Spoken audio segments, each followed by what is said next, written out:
Check. One. Check. What's up? I could just do this, Hey, people. Hey there.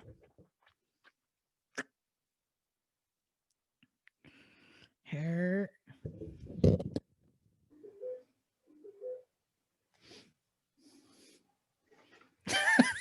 Give me a minute here. I got all sorts of shit turning on. My shop light will all of a sudden turn on and intercept my Bluetooth. Anyway, I think I'm in good form here. Right. I burnt the shit out of my left hand pointer finger for about the 10 millionth time. Hello. The best thing to do when you burn your finger is immediately stick it up your asshole. There's something about the rectum that can soothe a burn. I tore a fingernail off. Is that recommended? Oh, in your rectum? The recommended. I learned that one in the Castro. Just saying. All right. Fantastic. Well done. Right. Hello, Bagel. I'm going to jump in with an intro here, and then we're going to be playing. We're going to get to know Rick a little bit, so we're going to be playing Cool or Not Cool with Rick. Do we want to call it Cool or Not Cool or Cool or Full? Cool or Full, I guess. I like Cool or Full. Cool or Full. So, yeah, Rick, we're going to get to know you and find out what you really think. I think we should rename it Wank or Spank. Wank or Jank? Wank or Jank. I decided if I had Weimarangas today, I would name them Wangle and Jangle. Or Spank. Okay. I'm just going to get this rolling out. Is that like the Italian Spider-Man? That's amore. Watch out for that rope. Hey there. Welcome to Motorcycles and Misfits.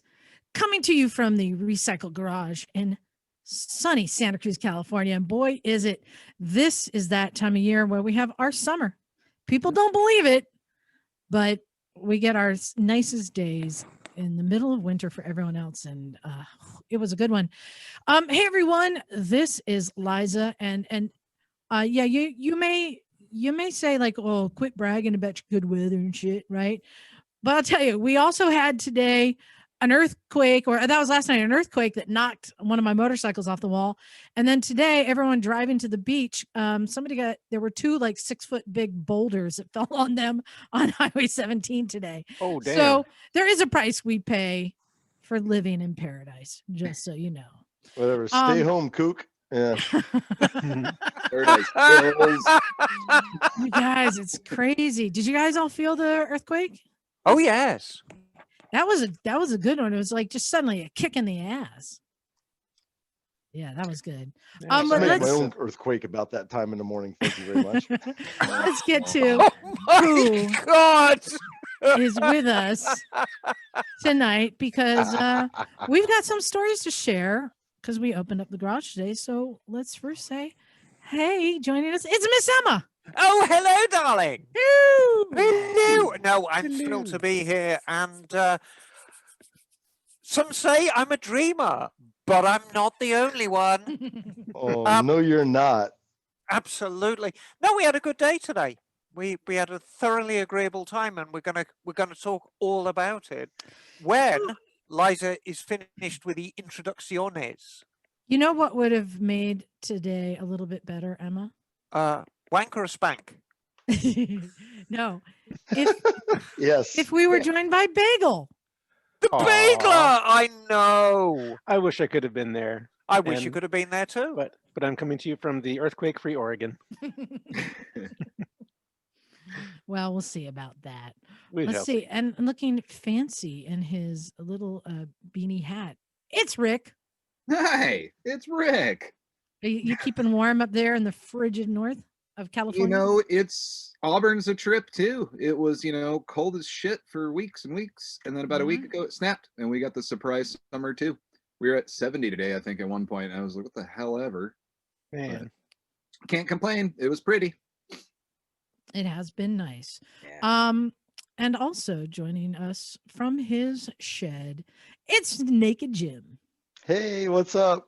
Emma inspired me, so I'll go John Lennon too. Count your age by your friends, not your years. Yes. your life by your smiles, not your tears.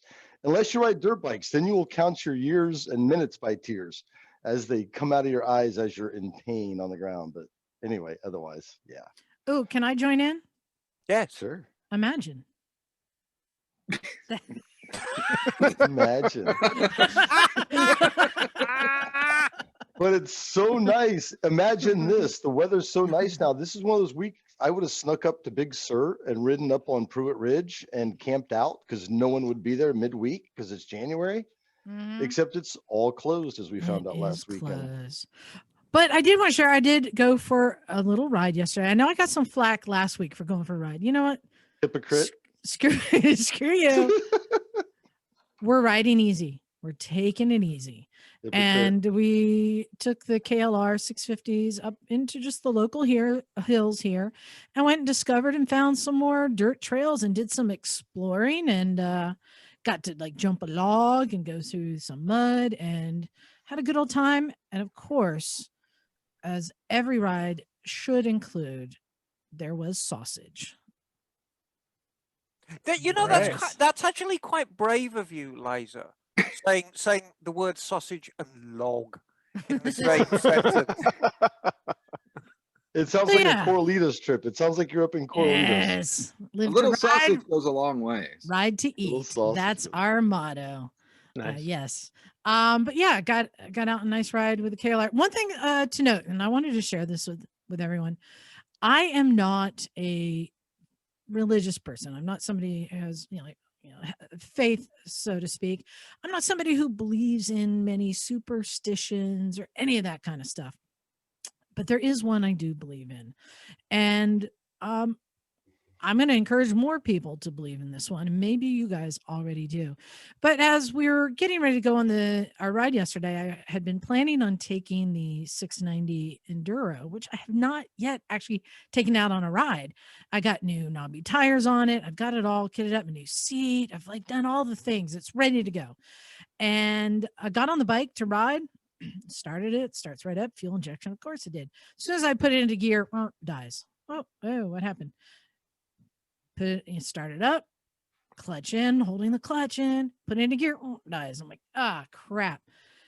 There's something's wrong. And I'm feeling around and I'm not that familiar with the kickstand sensor. It seems like a kickstand sensor, but I didn't see anything that I recognize as it, like a little button. Most kickstand sensors I've seen were like an actual button that gets pressed. Couldn't find it, but this is where my superstition comes in. If you were going to go for a ride and your bike suddenly has developed a symptom that didn't exist before, I take that as a sign that I should not be riding that bike today. That's why it's always good to have the mighty KLR, as John calls it, the cockroach of the motorcycle world, because it is always ready to go. Will survive anything. But yeah, just something, I just think more people should have, regardless of how much faith you have in your life. That is one thing I always encourage. If there's something not quite right with your bike, maybe now is not the time to ride. Or at Right? least ride that bike. Or at Yeah. least it's a sign that you should go through it before you ride. How about that? Yeah, and I did find it was with Emma's help. It is a kickstand switch, and it has a magnet that's held in with a bolt. And I think when I changed the tires the other week and had it on the lift, it dislodged that magnet like slightly, enough so that it came out of range for the switch, like Yep. so slight. Just That'll do it. Yeah. In that vein, it's funny you mentioned magnet. Is the last time I had that happen, I was on the FC1. Last time the FC1 saw the freeway, we were heading down to Monterey, and I remember when I first turned it on. You hear the pump, the ignition, whatever, the electronic valve turned on, Fuel and then pump. fuel pump. Thank you. And then I heard a little bit of a whirring, a very slight whir, almost like the bad bearing in a radiator fan. And I'm like, it's curious, but nothing crazy, no big deal. So we went down the freeway, and about 20 minutes later, it stopped charging. And I think that slight whirring were the magnets beginning to fucking grenade in the middle of the stator. But had I been like, it never whirred like that, I should take another bike, that wouldn't happen. So yeah, little things Well, are. The other thing I find, if there's something not quite right with the bike and you're like, all geared up and people are waiting, you want to go, you're rushing, and you're not going to be thorough and take your time and make sure it's good. So that's just some advice I share, that maybe that is a good superstition to hold, that if something's not quite right, maybe there's It's not quite right. a bigger reason, a bigger, somebody's looking out for you. That's what I think. I think it's one of my grandmas. That's what I think. I like that. But hey, big news, we reopened the garage. We are still in our pandemic here, still in as much of stay in shelter orders. And so we opened it by appointment only had 2 people with appointments today. We were able to take care of everyone and be safe. Not a lot of people, not a lot of people there, no one convening together. But we had Brendan, who bought a new to him Weestrom 650. Yes, potentially a very nice bike. He got it for a great price. But Yeah, this is his big boy bike. This is his second bike, so he's moving up from the 390, which was his first bike, and it needs good going through, and it has some bits. I mean, when they pull up and the license plate is dangling by one bolt, like we're gonna have to go through everything. Yeah. Come here, buddy. Let's get some zip ties. But Emma helped him make a list of everything he's going to need, like tires and seals and there's some big, it was not necessarily a long list, but it was quite an expensive list. So we had 2 tires, chain and sprockets, fork seals and bushes, brake pads all round. What else? Oh, Battery? rear shock. Ooh. Yes, very bouncy. So there's just a lot, but I think he's going to throw a couple of grand at it, and of course, being able, with our guidance, doing all the labor himself, he's going to save a great deal of money. I think he's going to come out on the right side of the ledger. I Well, really do. It's I a think cool opportunity too yeah. to put nice tires on. To Mhm. put, Well, it's good because if you buy a bike with worn out tires, it's not a tragedy because somebody else has worn them out, and so you get to choose. You get to choose, Rick. Exactly. Yeah, exactly. And it had kind of semi-knobby tires on it, and it's like, Brendan, what kind of tires do you want? What kind of, are you just How are going to you ride riding it on the this thing? street? Yeah. And he said, yeah, I'm just going to ride it on the street. So now we'll put street tires on it. Done. Yeah. You would have Yeah. wanted them anyways. Yeah. But he did. He was the recipient of something from the garage today. We've got so many things that have been donated, and I appreciate everyone who's He donated. was the recipient of contempt from you, Liza, like everybody else. No, Possibly hantavirus. his bike came with side cases, but he didn't have a top case. And I pulled out a nice big top case that had been donated to the garage. It had the keys, and it also inside had the mounting plate for the quick release. So he was able to drill out the holes on his on his bike and to mount that onto his bike. And he has a nice helmet sized top case for his bike. And then a friend of his came by, and he's a new guy. He was asking about his first bike, and I was able to drag him in and give him some gear. So he was able to get some gear from the room for his potential first new bike. And then also the neighbor, Evan, he also needed chain and sprocket on his bike. So yeah, it was really nice, a nice day to be able to help people in the shop. And, it was really just about business, getting stuff done. Yeah. Did I see a Harley Davidson there today? Yes. Yes. Marine Dave came by to change out his headlight. Yeah. So yeah, it was a perfect day. It kind of went back to the early days of the garage when I only had a small handful of people, 1 or 2 coming by, and we just worked on bikes. Except for when Emma and I went 2 up on the scooter down the street with a chihuahua in hand 3 up to go get lunch. Where did you guys? I swung by to donate a jacket. Someone giving me a jacket, and I dropped it off to donate. But you guys weren't at the taqueria. Well, our taqueria was so full, we went to the one down the street. I feel like I'm cheating, even though it's just 2 blocks away. I feel like I'm cheating, but You're cheating yourself because our taqueria is that good. it is that good. But there was a line out the door. Eating's It not was good cheating, weather. Liza. It was good weather.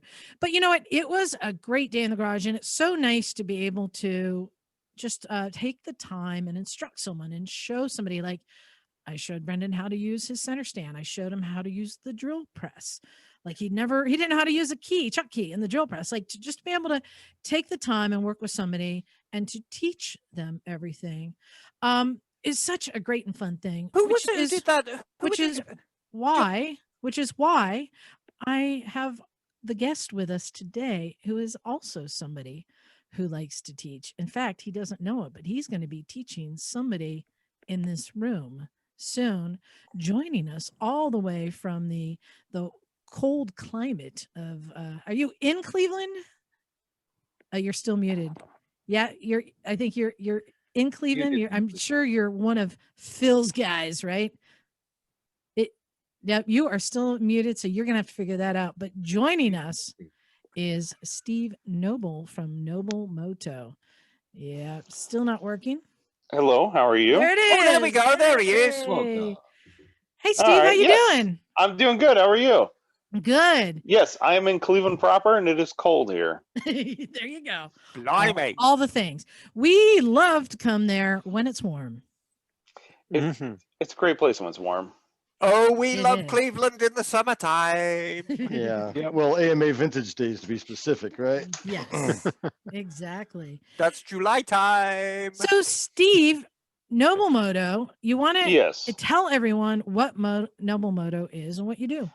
Knoble Moto. I have some weird audio right in here. Hang on. There we go. Knoble Moto is my little side business. I started at Skid Mark Garage. Mm-hmm. And are you guys hearing the extra audio on your end? No. Okay, cool. Well, I'll just keep talking then. No, you sound fine. Yeah. So, yeah, Knoble Moto is my own little side hustle that I kind of started through Skid Mark Garage, Mm-hmm. which Brian Shaffron owns. Which, we met him at AMA Vintage Days, which is really cool. He sets up an Yeah. actual shop that people can come and work on their bikes during Vintage Days.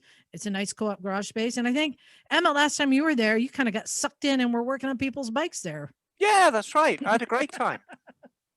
Yeah, it's Yeah, a cool great- setup there. Yeah. Great super cool. space. Yeah, he's got like about 10,000 square feet there. And, there's a lot of people come in and out of there and have different, different bikes, different problems and whatnot. And, so I started kind of teaching people, it started with one-on-one maintenance. And then from there, it went to, carburetors. I've done suspension classes, customization, things like that. It's really taken off. Yeah, no, that is something. I mean, with the trend of the co-op garage spaces where you can go and rent the tools and use a space, it's great. But then there's that disconnect because a lot of people still need to be shown how to do things. So that just opens up the whole door for people like you who are going to teach. You want to talk about some of the kinds of classes that you've developed? I am having severe audio problems here on my end. I am sorry. Well, let's just take a pause. I'll mark the time. Okay. And why don't you, what is the audio problems you're having? There is something playing in the background on my audio. Oh, on that my phone sucks. here. Like, there's an audiobook literally playing here in the background. Yeah, Thank you why for don't you pausing. figure that I out? thought I had my Pornhub in Can the I just hang background. up Is and it call back? porn? Yeah. Okay. Yeah, maybe Thanks, Jim. Close Sure. all other apps too. Okay, yeah, so my name's Steve Knoble. I do Knoble Moto. All my classes pretty much are based at Skid Mark Garage here in Cleveland, Ohio. Skid Mark being the community garage here in Cleveland, Ohio that Brian Shaffron runs.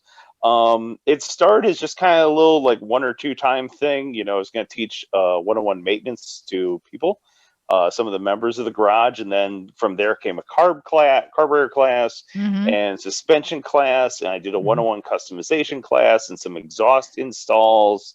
And the feedback the response I've got from people has been huge, and it's been extremely rewarding to teach people. And even the feedback I've gotten in response from the industry to SuperTrap sponsors some of our classes. S&S sent me some warranty return engines that I do a twin cam teardown on, so people can come in and That's literally awesome. That they is literally great. disassemble a V-twin and put it back together. Yeah. Yeah, so it's been that. It also, during the pandemic, it spanned off into, I did an online electrical class through Course Craft, and then I have a YouTube channel, as everyone does, where I do just install videos, which is usually just whatever's going on with my own personal motorcycle and my wife's bike, whatever projects I'm working on. I usually just shoot videos based off of that. I think that's great. And there's so many things as we've learned that you can't just learn from a YouTube video, like getting broken bolts out, stuff like that, Mhm. and really teaching just all the tools and the methods and stuff like that. It really helps to have somebody who can answer questions and kind of give you a little better instruction, And well, with Go a ahead. lot of my classes too, it's not even the instruction. Like I put tools in people's hands. Mhm. I want everyone to get their hands dirty and get involved. Like I'm just going to show it to you, and then we have bikes, we have carburetors, we have stuff for you to work on. So get in there, turn the bolt the wrong way, break the bolt off, strip it out, screw stuff up, and we'll explain. You'll learn how to do it wrong, and in turn how Yes. to Right. do it the right way. And That is my method. I like to let people do it the wrong way and then teach them the right way. Emma's method is to just walk away and do it herself and then come back and hand it to them. well, no, not always. That's Whatever not works always for you, true. but in points of frustration, sometimes it's not always bad. Yeah. Thing. But no, what we find is valuable, and I know this will resonate with you at Recycle. We do like people doing it themselves, and often it's just the knowledge that I'm there hovering around, which gives people the confidence to get stuck in with jobs that are completely out of their depth. Yeah. And I always say to them, Absolutely right. I say to them, don't worry, I'm not going to let you get too bent out of shape with this. And I'm hovering around, when we're busy. You're absolutely right. It's giving the people that confidence, which is really Yes. the key. The confidence and the ability to say, hey, when I come across a problem, I will hopefully be able to solve it. That is worth more than knowing what tap drill size goes in what, and all the technical knowledge in the world. And I try to give people that confidence. I'll just when they're working on something, I'll tell them like, just let me know if you get stuck. And a lot of people, they're very determined, and the guys are a lot more stubborn, but women are real quick to ask. Women are much better to teach too, might I add.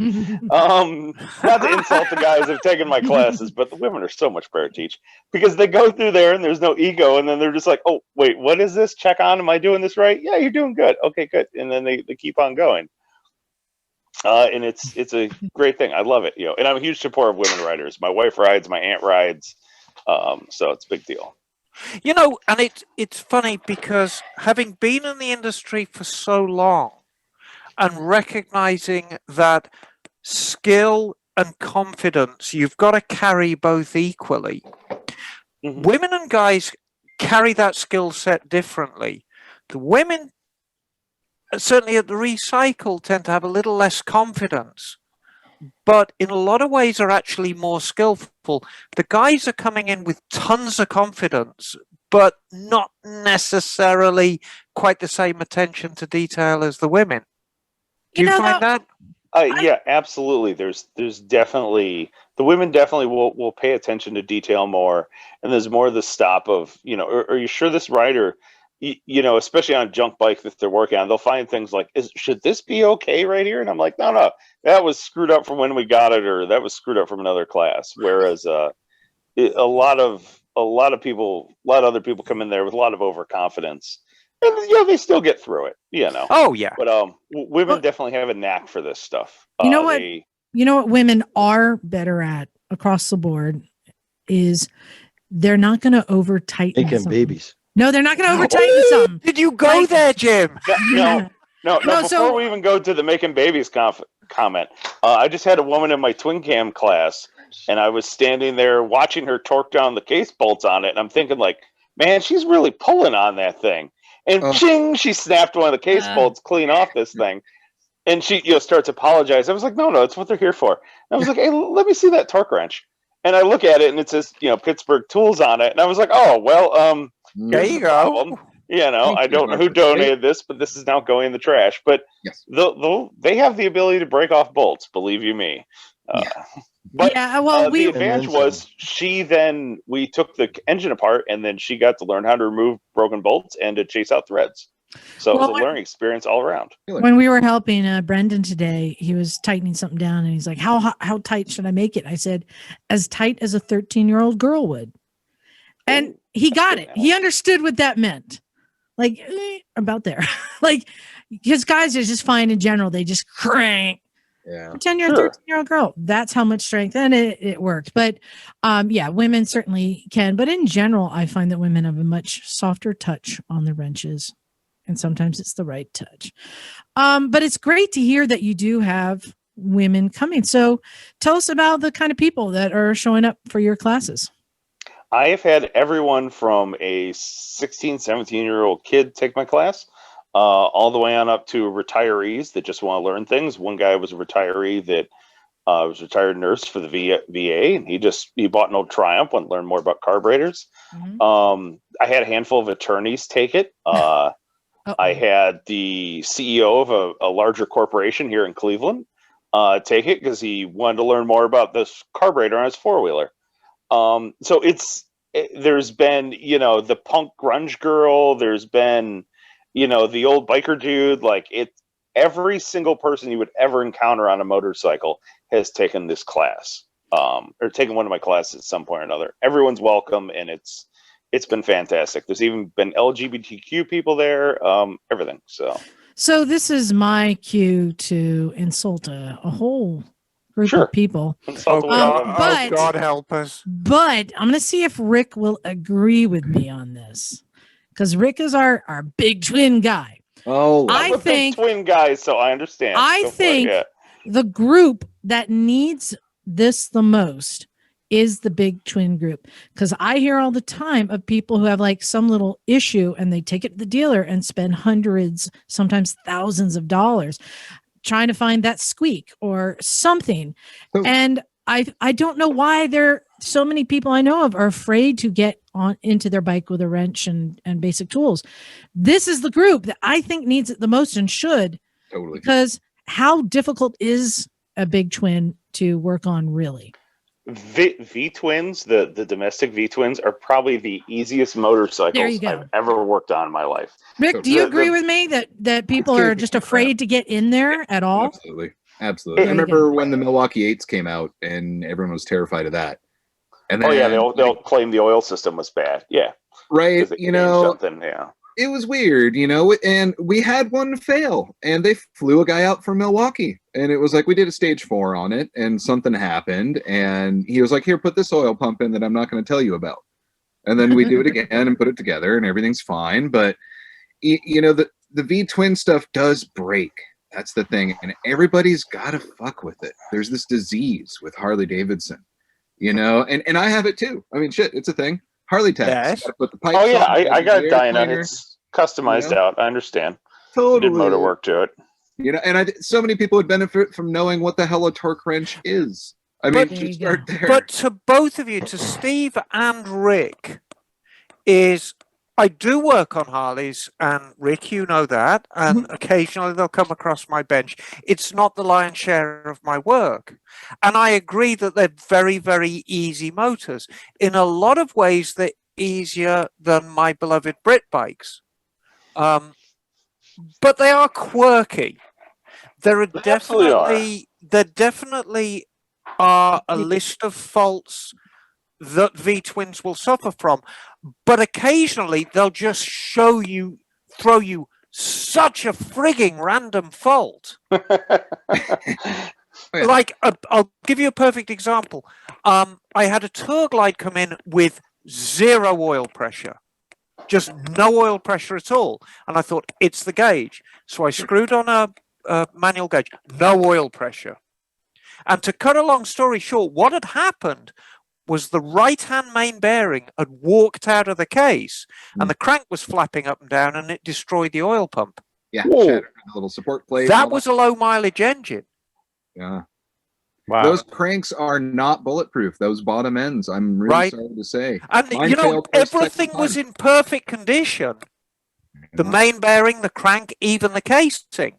You know, we basically we pressed the main bearing back in and had to replace the oil pump because the crank had been flapping up and down. But it's weird stuff like that they do They just have their own once in a while. inventors. But I mean, essentially they're very easy engines, and it's like if once you understand how Harley put things together, it's pretty easy extrapolating and working on them all. Sure. I think probably with some of the owners too, it's a big difference between if you bought a $2,000 CB750 versus a $18,000 lowrider S. Oh, sure. With the CB750, people are a lot more confident jumping in there, and the amateur mechanic they're more confident jumping in there and putting wrenches to it and stuff. So I think that has a lot to do with it. And then the V-twin market, then these guys never get that hands on.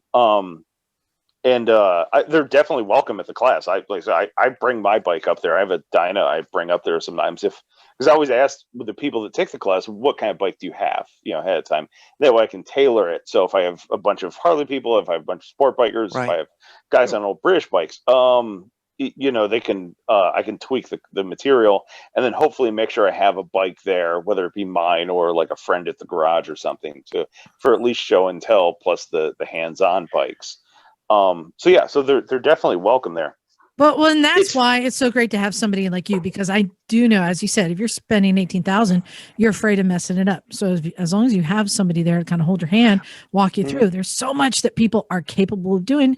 And I'm glad that you're that bridge so they can discover that they can do it. But I think it's also really a testament of how good the Evo motors were. I mean, much as I love shovel heads and AMF shovel heads. Oh, those were sweet motors. Yeah. They were, but they were hands-on. They were. And, the Evos came out, and basically the hands-on maintenance you had to do to ride your Harley on a daily basis just went completely down. It's not dissimilar to modern Triumphs, and when I say modern Triumphs, anything made after 95, the John Bloor Triumph, as opposed to the Meriden and before Triumphs. Mm-hmm. Yeah, I also have a 69 T100R, so I understand what you're getting at there. Yeah. Yeah, and the T100R is a very, very sweet little bike, but it's a Meriden built bike, and it will tell you all about it. It definitely has its own quirks and its own system to it, without a doubt. It requires its own tools, as I recently learned. Oh yes. And I think if you kind of say, well, that's the equivalent of an AMF Harley, and then the John Bloor Triumphs are the equivalent of the Evos and up. Especially when they went to twin cam with the V twins, like those things. I tell people they're usually, metric bike reliable. Oh, sure. At least after they make it past the initial, factory, factory screw up, of the bearing backing out or something like that. Like after that, man, those things will go 100,000 miles, no problem. Mm-hmm. Yeah. Well, I would like to talk about some more of the classes, and especially how you've been handling classes during COVID. So you're able to do online classes now? I do an online electrical class, which is really something I just wrote, and then I just kind of put it out there through CourseCraft, and people can pay a few dollars and they can take it. And it's really just explaining it's not interactive. It's just explaining electrical theory I feel is the easy way to explain it to the person who has little to no experience with it. I don't get into the electrical engineering of it, resistance of coils and all that, because the average person trying to check their trying to make sure the charging system's working doesn't need to know that. They don't need to know about the ohms of the stator on there. Keep it simple. So if somebody has a project they're working on and the entire wiring harness is out and they have no idea what they're doing, they have to put it all back together, would you say you're going to be able to help them? Through that course, that might be a little over their head. I'm really explaining this is how you check voltage. This is the voltage. Your bike should be at 12.5 when it's off. 13 to 14.6 when it's running, you know. So Steve, The entire by any rewire. chance, Woo, yeah, sure. by go on. any chance, on your view on your phone, are you seeing just whoever is talking right now? I see, just Yeah, you. so Yeah, I usually see swipe whoever's talking. swipe to the left. You should be able to see everybody. No, yeah, you should be able to swipe. I think it's to the left and see No, that's there we all go. the tiles. Oh. You didn't see what Jim was holding up while you were talking. Oh, he didn't. Oh. Because it is, in fact, Jim who needs the help and who Oh. has signed up for your class. The And I loom of think, doom. Steve, I think I misunderstood you. I think you said, because I think I'm on page 7 now of Coursecraft. Yeah. And I think I heard you say that if you need to rewire a 1983 Honda Thumper, this is the online course that will guide you like a laser beam. And Perfection. but here I'll pick a. This is how beautiful it is. So no joke. I signed up for this class about 3 or 4 days ago. Okay, And, I think I remember the notification. Yeah. Okay, yeah. It usually comes with a warning. And but yeah, and I've been reading page after page. But here's the beauty of it: is it's hard to find this stuff, right? And I don't know what I'm doing, but I have resources around. But at the same time, you want to figure it out on your own, right? And if you have to ask someone for help, you really want to kind of covet that and only ask for help when you really need it. And electrical, for me, my brain, I can't sort it out. It's been so difficult. But then I read a bullet point, deep into your Coursecraft electrical, where it says wires that are connected show this with a black dot. The ones that cross in the diagram are not connected, just cross. That was a stroke of brilliance for me. Then all of a sudden I could read, like I'm looking at now, as a diagram for a KZ400. Yeah. Yeah. So anyway, yeah, I discovered your class a few days ago, and I've been deep diving into it. I think it's I am dynamite. very happy it worked for you. And, it hit me up with an email. This goes for anybody who takes the class. Oh, you have some super trap pipes there, too. Mhm. Yeah, Oh, that looks like here's the bike. aluminum universal. Yeah, there's I mean, this see that. bike. There's the bike Oh, we're building out. Wait, is that 500 single? Yeah. Yeah. Oh, yeah, I've been following that online. Yeah, that'll be a good looking bike. That thing will sound good with that universal on it. I used to work at Super Trap in research and development, so I'm Oh, partial to that's why. Where's my flying car? God damn it! the flying. I Oh, want my that's flying different car. owner. He sold Super Trap. And he use sold the them money a to. while ago. But before we go down that, I remember it's so funny talking about Skidmark, because I remember when we were in Ohio at Vintage Days, is we connected with Skidmark, and we were like brother from another mother. It was like the coolest thing. And then following Knoble Moto, which is great. I follow you guys, Knoble Moto, on Instagram and stuff.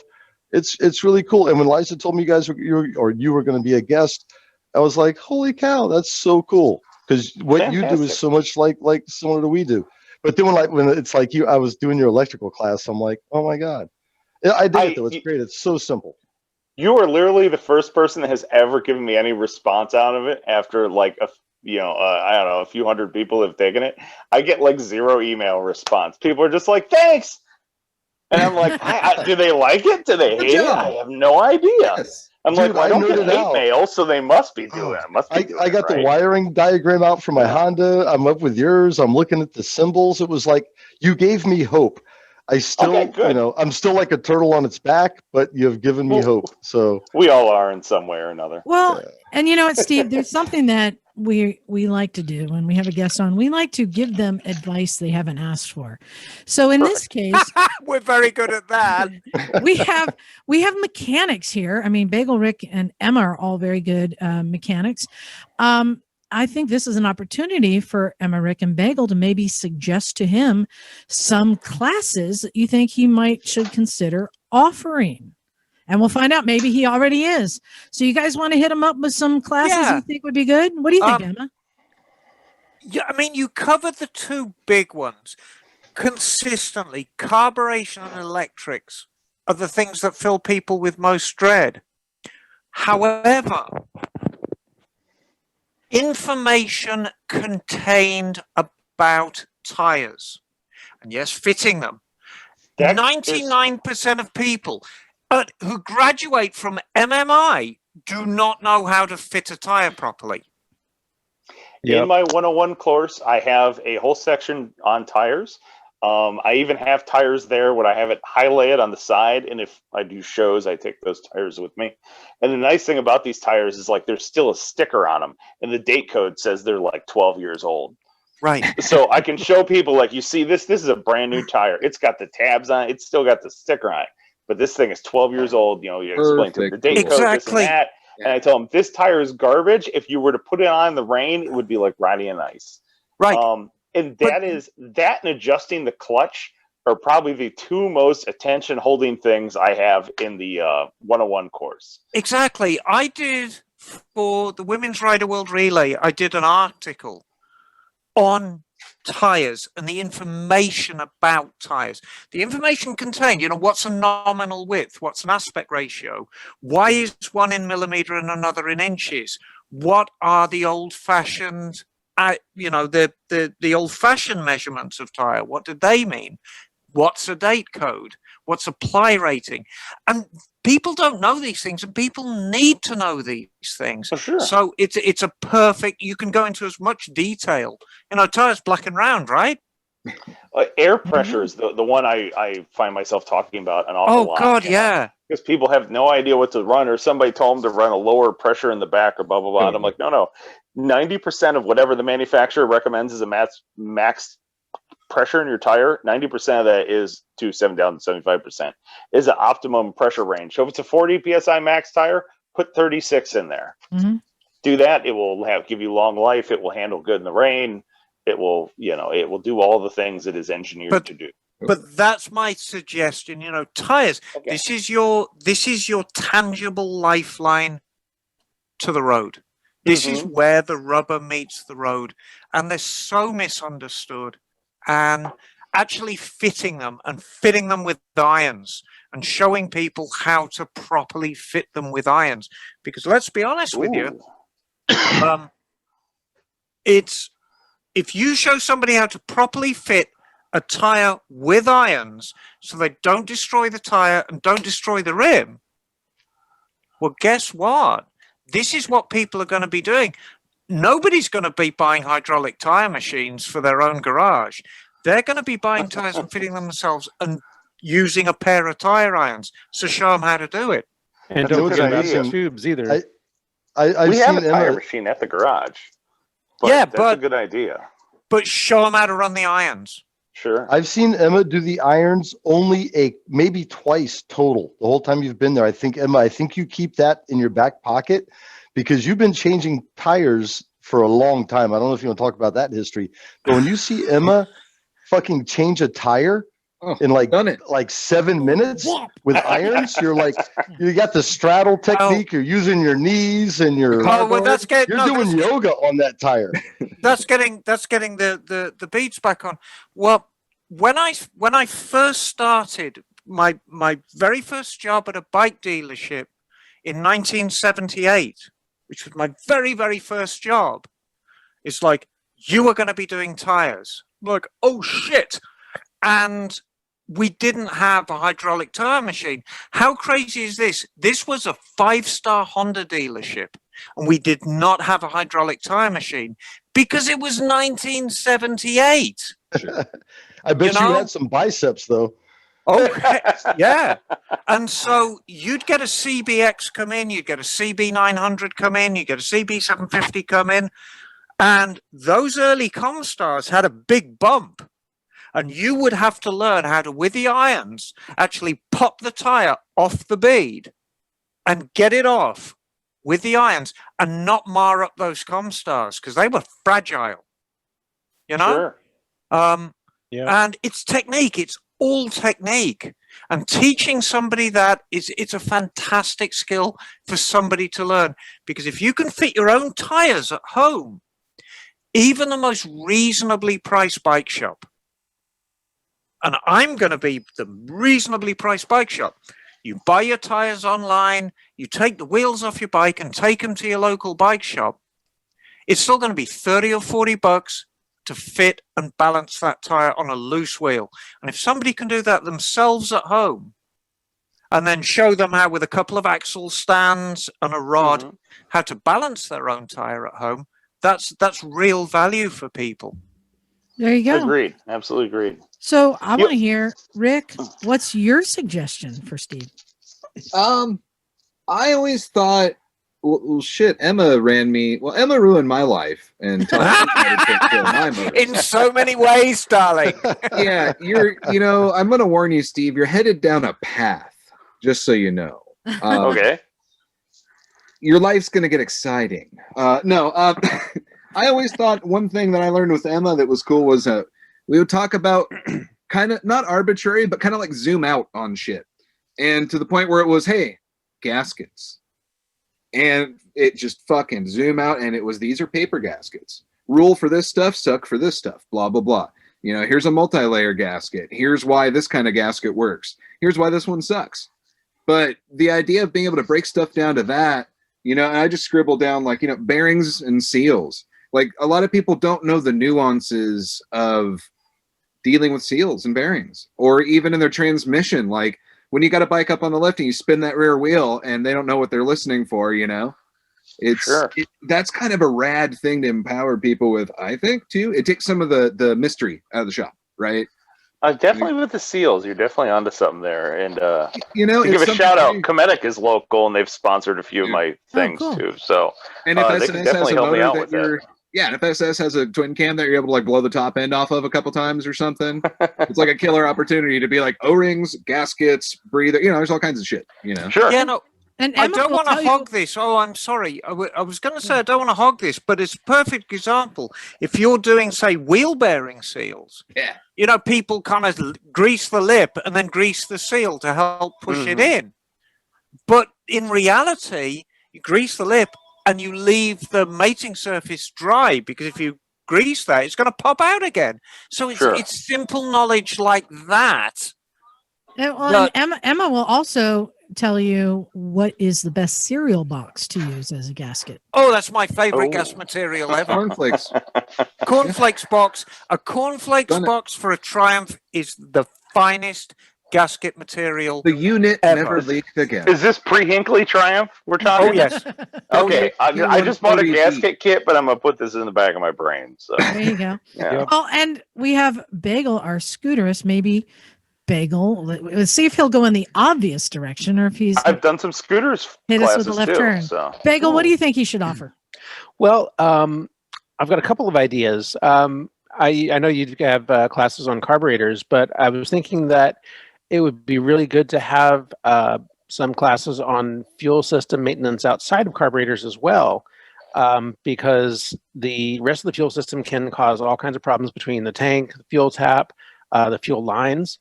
There's lots of little subtle things that can be involved there that people don't know about, especially working with older bikes, that might be really good to kind of go over what a lot of those common issues are. Another idea that I had, which because of scooters, would be a class on 2-strokes versus 4-strokes. I don't know if you've thought about something like that, but I bet there are a lot of people out there who really don't understand what the difference between the two are and what their strengths and weaknesses are, how they're put together, how the maintenance goes, and stuff like that. So that might be that would definitely be a good one, especially the 2-stroke. There's recently been a surge of we call it our 2-stroke army out of Skidmark, which is guys with old enduros. Nice. And then, of course, the scooter guys too, that are tearing around on. But you might be onto something there. That's a good All one. right. I'm going to make my suggestion for you. Sure. And this is one that a lot of people ask for advice. Not that many people need to do, but the more people know how to do it, the better. Removing rust from a gas tank. Oh, Everyone hears the story. Oh, And you tell people like, oh, you want to get your nuts and bolts. No, you want to use chain. No, you want to use this. And everyone kind of has their thing. Oh, you want to fill it with cider. No, you want to fill it with acid. Then you want to wrap it in plastic bags and stick it in your dryer. I mean, everyone has their method. all evapo rust. No evapo No, rust. I have a friend who did the dryer thing. He took like an old comforter and put it in there and put his gas tank in there. And I was like, you were going to blow up your house, man. And he was like, oh, it'll be fine. And lo and behold, yeah. He's still riding that thing. I got yelled at because I wanted to check my friend Guy. He's still riding that Vulcan. In a lathe at work the other day, and I got yelled at. Yeah, same idea. So that's something that I think is a fun project because people can restore an old tank. They don't even need to have the whole bike. Sure. Restore a tank. There's But plenty We of have them a out there. surplus of tanks at the garage too. We could that's just my go out. advice because it's No, kind that's of rad. fun. It's Well, there's kinda fun. threads. You've got like a gasket at the top. You got your fuel cap, Sure. whatever the fuck. There's enough stuff to deal with. You got a few things to wrap your head around with. That's a rad idea, Liza. Yeah. Thank you Sure. very much. Well, I usually touch on the your vacuum operated petcocks when I do the carb class, anyways. Because it's How usually just important as that critical. stupid little yeah. hose can be. Yeah. Suck, don't blow. That's Yeah. what I've learned. Yeah, sucking's important.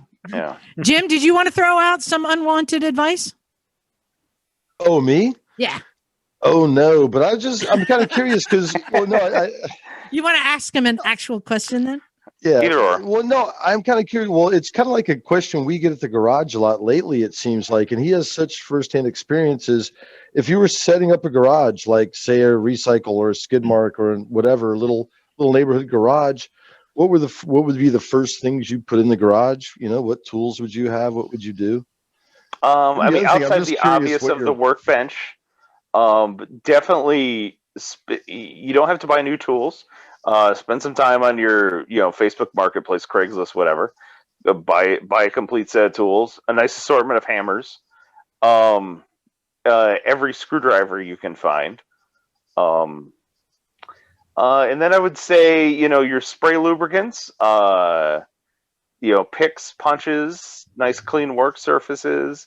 Maybe an air compressor. An air compressor is going to be good with your tires, but for starting out, you could do things by hand, small sets of files. I would say things like that. Drills and taps as you need them. There's no need to run out and buy a set of drills and taps, right away. I would say start with just your basic tools, and then buy as you need. That's interesting you say it. Is I've been doing that with this project. Is you buy as you need, and depending on what it is, if it's a one-off thing, right? Like you buy one, but as I need fasteners, I've kind of started buying groups of fasteners. Sure. Because you realize that that wasn't actually the fastener I needed as I moved this bracket to over here, and little by little, you end up with a collection. You just have to be careful. You just do it as you need it. I think that's sage advice. Like, don't buy the windshield wipers when the fenders are still flying off, right? Yeah, absolutely. Yeah, and if you need to chase out one thread, you don't need the full tap set. You can just buy one tap till do the job you have. And my advice to people usually too with like specialty tools is my own personal general rule is if I need it once, I'll put a thing out there on social media saying, hey, I need a bearing puller for a twin cam or something like that. And then if I need it again within a year, then I'll buy one. Good call. Yeah, that is a great call. Talking about tools, I'm curious because I think we all have a different number in our head, but how many different hammers do you think somebody should have to have a well-equipped shop? How many hammers do you think it takes? Think about it. There's a lot of different kinds. 4 or 5. Name them. Name them. Oh yeah, you're definitely gonna need your dead blow. Yeah. Dead blow. Yeah. And not your rubber mount, but your dead blow. You're gonna need a brass hammer, a ball peen hammer, Mm-hmm. and a BFH, really big hammer, and I would say like maybe a little small, a smaller ball Tack peen hammer? hammer, like a tack hammer. Yeah. Tick, tick, tick, tick, tick, The little leather hammers or like a plastic Yeah. nylon-y. Yeah. Those things rule too. I'll throw in there. Well, you said big hammer. But I have sledge, and I have rubber mallet and the dead blow. Yeah, I mean, you can never have too many soft face hammers, especially when it comes to motorcycles. Sometimes The stuff dead has to blow be is black. amazing though. I use I that thing think- all the time. Mm-hmm. I think Jim admired my brass hammer, and I think going back a decade, Rick did as well. You were quite taken with my brass hammer 10 years I ago. fucking love that thing. Oh, yeah. Rick was waxing prophetic loves about it it, I as think, well. a week or two ago. Yeah, we were talking about it a couple weeks ago. Even I think Mhm. Jessica's heard me talk about that stupid fucking hammer for about 3 years now. I love it. Is this like a It swings with a I'm- British accent. bang I'm bang like a Emma's fem- brass hammer? Yes. No, I'm like a female Thor when I hold it. Boom! Full Boom! thud. Fucking thunder. BSA thunder. Yes. So you've been doing classes online. Are you still doing classes live out Most there? of my classes are done in person. In person, so you can I still have- do that. I have scaled back notably from where we were pre-pandemic. The idea, like with the twin cam class, I just do one person per engine. The engines are 6 feet apart. Everyone has to wear masks in the garage regardless, but since we're also at times going to be invading each other's 6 foot space, definitely masks. And then the 101 or entry level maintenance, whatever I'm calling it currently, essential motorcycle maintenance. That one's usually just 3 people. I used to do 4 to 5, but with personal space and social distancing, it's important to back that off a little bit. In the carburetor classes, I'm just doing like three people at that. So I have a that's about question for you, Steve. A lot of people who listen to Cleveland Moto listen to us and vice versa. Oh And yeah, there I may know be those guys well. Yes, and there may be people listening now in your neck of the woods who've never heard of you. I mean, as bizarre as that sounds, how much would it cost to take one of your basic maintenance classes, carburetor class? Give our listeners an idea of what it costs. The essential maintenance class is $85, and you will get a handbook. It's like 45 pages or so that I wrote. And it's PowerPoints. There's a lot of data and just stuff to take home. Torque specs and random tire info and stuff like that. So you get a printed and digital version of that. It's a 3-hour class and it's hands-on, of course. Everybody gets their hands dirty. Carburetor class is around $100 because it's just a little bit more involved and it's 2 nights and I periodically have to replace stuff with the carburetors. And then the twin cam class is around $125 because I end up replacing gaskets and replacing bolts and wrist pin clips and stuff like that. So plus the twin cam class is 3 hours over the course of 3 nights. So It's a lot more time involved in that too. So so 125 is the most expensive class that we do. So it's usually call it $100 range. That is extraordinary value for money. I mean, I know traditionally out east things are a little cheaper than California, but every bike shop pretty much in California is north of $100 an hour now.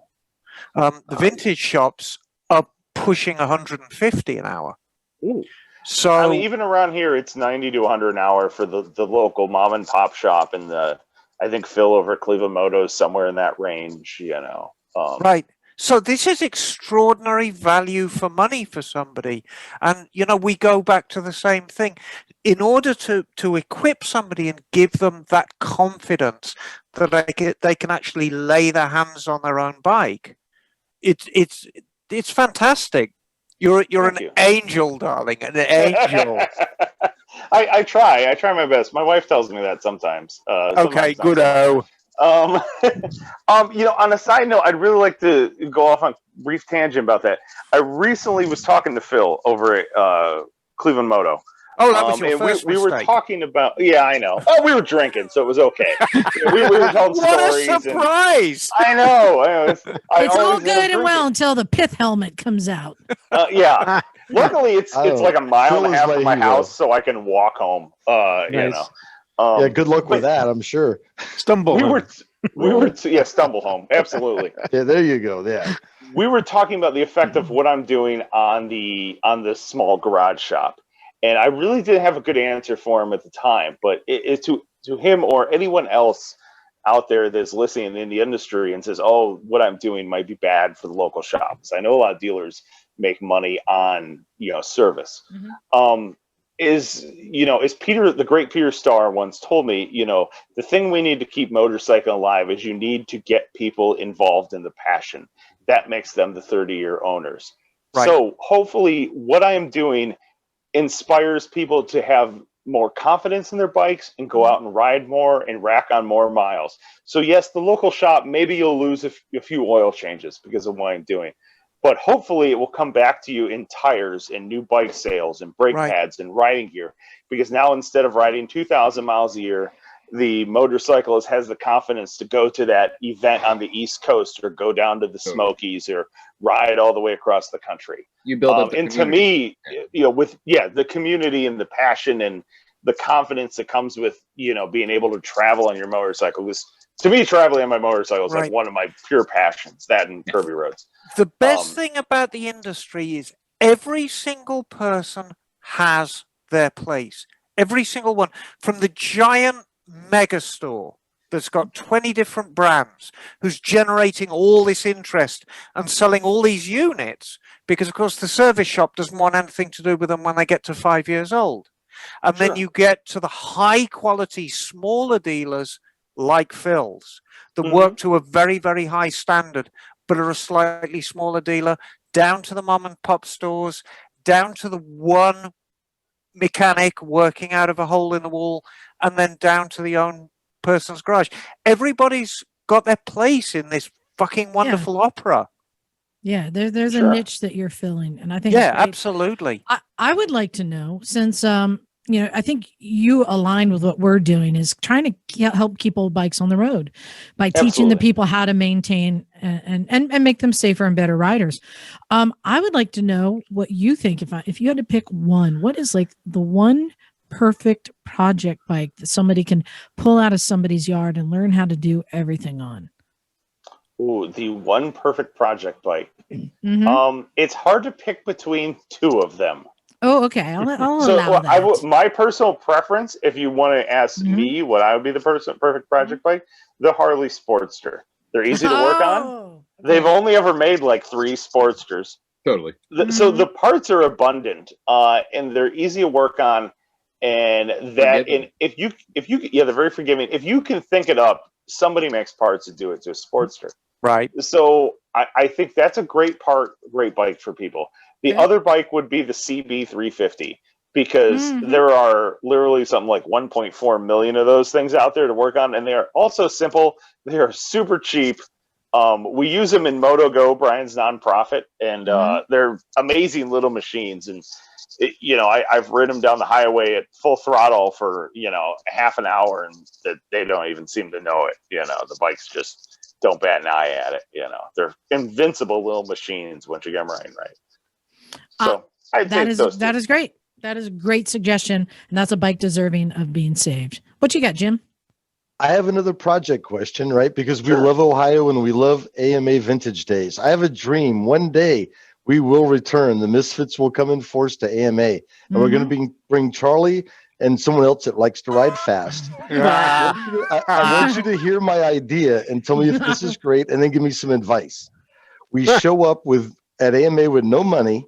We try to get a free bike that we can fix and race in the hare scramble. Right? So we find a bike, or maybe we trade a 6-pack for it or something like that. Oh, God. And then we take it to Skidmark Garage, we put the work into it, and then we put Charlie on it and let him race the hare scramble. A, do you think that's a good idea? And B, what bike do you think we might be able to race? Ooh. It's going to be like a DT 250. Absolutely. That's what you're gonna find. Something like that. I'm not the encyclopedia on vintage dirt, but I would basically say anything you can find that is complete. Moped. So yeah, the DT 250. Honda Elite. Puke Maxi. Yeah, the Elite. Any of Honda those. Elite. Throw some Audis on the Elite and just go for it. Yeah, whatever. You don't have any money invested in it. Just have at it. Did they make TKC 80s in that size? Yeah, they probably do for the kids' bikes. You get yourself a tire groover and just make your own TKC 80s. Yeah. Bust out the disc grinder and just go down on it. There you go. I think if any place it could be done, it would be AMA Vintage Days. You could definitely do that. Yeah, I well, think so. hopefully soon. I can't And wait. even if not, there are plenty of dirt roads around that area. Yeah. Ooh. Ooh. Oh yes. That's a- Oh yeah. This is true. Well, Steve, I want to make sure people know how they can look you up, because Knoble is not spelled exactly like it sounds unless Nope. you are a knight or a knicker. Or a knee or a knife. Yes, exactly. Yes. Knoble is Knoble. So Knoble Moto is KNOBLEMOTO.com would be my website. And I'm on Facebook, Knoble Moto / or Facebook.com/Knoble Moto, Instagram, Knoble_Moto, and YouTube at youtube.com/C/Knoble Moto, KNOBLEMOTO. No .com after that one. Just But you don't pronounce it Knoble like Evil Knievel? The telemarketers pronounce it Knoble when they Oh, call. good point. And the car warranty people pronounce it Knoble and Knoble. Right. But it is just Knoble. So it's a fun play on words. And actually, side note, what I have to plug since I'm on here, Moto Go, Brian's nonprofit that is putting shop class back in schools, is having a event, a fundraiser in February. It's for a noble cause.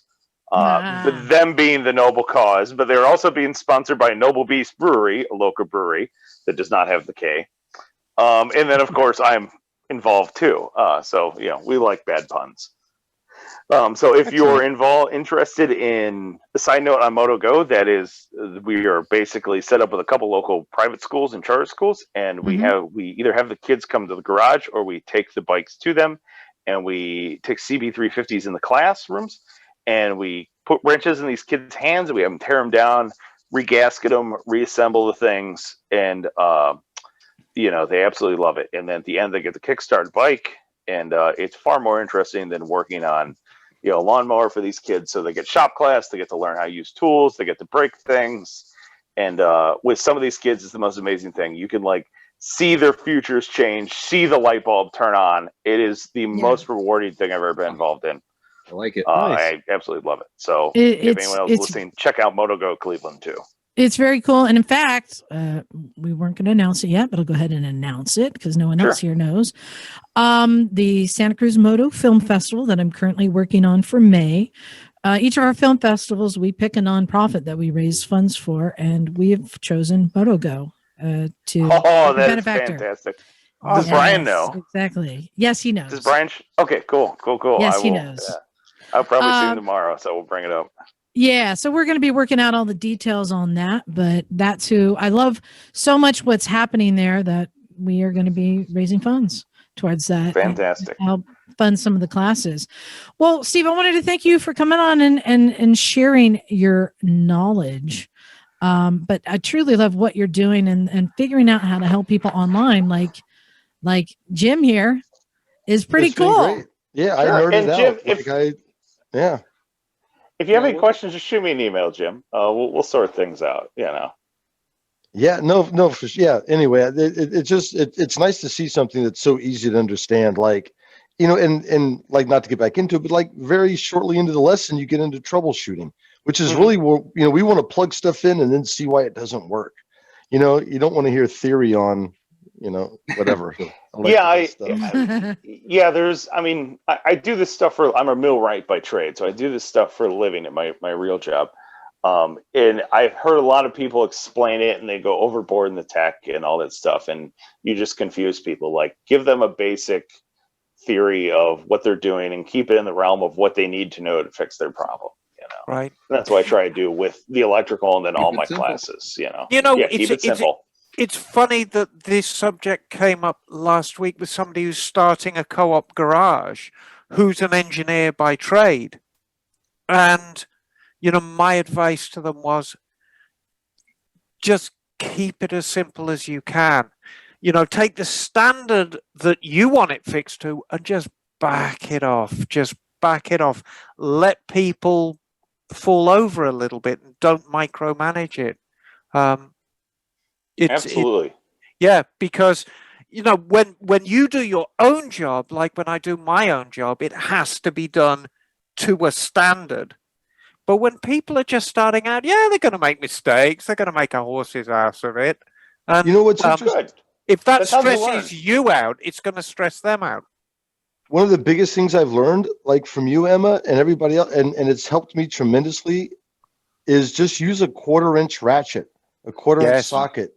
I stopped breaking bolts a year and a half ago when I switched to a 1/4-inch socket. Little things like that. So here's a revelation for anyone who's listening, and I hope Steve's going to agree with me here, and Rick as well. With the exception of, say, the rear wheel axle on a single-sided swing arm, there is no need to ever use anything bigger than a 3/8 ratchet on a motorcycle. Maybe head bolts, but yeah. Yeah, I was about to say. I don't know. I mean, a head bolt's 45 foot-pounds. Axle. You can put 45. No, I said with the exception of an axle. Yeah. Okay. I mean, Yeah. there's probably a maybe an few engine things, mount? but by that point, you know what you're doing. Compensator. Yeah, on Right. it. yeah. If you're doing Yeah. compensators or clutches, There'll be a or couple of stuff like that, buggers. but Yeah, or But you you need a know- 3/8 breaker bar and a big long pipe and a But- honky pair of overalls. But you know, when Yeah. people are Not- starting off of the garage, I give them a 1/4-inch drive ratchet, and I say, "You're going to be working with this." Totally. Right. But And when that's a I'm good way. beating Jim, I find that the 1/2 inch is the better one. Oh More yeah. effective. Well, Jim Yeah. likes it. Well, it's a lot better than that big ass dildo you got hanging in the archway there. That's like an 8-pounder. Good lord, that's like Only when you have to catch it. felony. Catch it in the teeth. It's a whole other story. Tell you what. So, Steve, thank you for Mhm. coming on and Oh. joining us. And go to knoblemoto.com and check it out. That's Knoble. Like, Knoble. you should just be Noble Automosi. Knoble. You got to make your leathers say Noble Knoble. I mean, my friends used to call me Steve Knievel when I was younger. So, it works out. Yeah. That's I've been known to do a few daredevil activities in my life. But Steve, what a pleasure! Thank you so much for coming on. Thank you for doing what you do. Yeah. Thank you, and thank you for having me. Teach him how to run the irons, Steve. I will do. Teach Yeah, him how to run the irons. And keep an eye out for an old dryer that you can. Oh God! shop. Blow your You house see it on up. the news. We blew up the east side of Cleveland with a dryer. Blame it on Phil. I think it was That's a Phil. good plan. Yeah, it'll make Yeah. it'll make a story out of it. That's cool. Just find a tiki cup and break it on the ground. They'll know. That'll be the evidence. Exactly. A little drink umbrella. Oh, cool. Well, we're gonna let you go. Thank you again for Okay. joining us. Thank you for having me. Hopefully, we Hopefully, will I'll see you in Ohio someday. Exactly. You will. Cool. All right. Thanks a lot, Steve. Thank you. All right. Ciao. Have fun. Bye. So, I thought it'd be a good opportunity, you guys, to get to know Rick a little bit better. Yeah. Rick, how you doing today? Oh, I ain't dead yet. So there's a game we usually play with Emma, but I thought we'd play it with you. We've been calling it Cool or Fool, but Emma's got a better name for it. Emma, what do you want to call this game now? What, Wank or Spank? Ooh. Yes. Wank or Spank. So as a reminder, Okay. here's how we're going to play Wait, this game. can we do both? We're gonna They see. both win. We're gonna see how the Misfits, how well they not. We actually don't know Rick that well, but how well we can guess. So I've got a list here, and I'm gonna pick each of you one at a time. We're gonna go around, and I will give you an item, or a thing, a concept, or whatever, and you're gonna have to guess if Rick thinks that it's Wank or Spank. Wait, No, which which one's the is- good one and what's in the bad one? Yeah, because they're both kind of good. Open to interpretation. So let's just go Wank ahead or and start with Emma because you've known Rick. Yeah, I longest. know, Rick. Emma, Yeah. this might be a no-brainer. All right. What do you think Rick thinks about skeleton mirrors? You know, the ones that are the skeleton God. hands, Ah, skeleton mirrors. What God do you think he thinks of those? almighty. Wank or Spank? Let me tell you something about Rick. Rick, to a certain extent, learned his craft from Emma. And I know how Emma feels about extraneous crap on a bike. And I'm guessing that he feels exactly the same way about just unwanted extraneous crap. So I'm going to say it is, let's call it Spank. It's out of here. You hate them. I spank the mirror. Skull Doodad is not my friend. Okay. I have enough trouble with keeping a gremlin bell on my okay list sometimes. Rick, have you got a picture of your dyno that you can kind of hold up against the camera? Because that bike is all business. It's super simple. You want to buy it?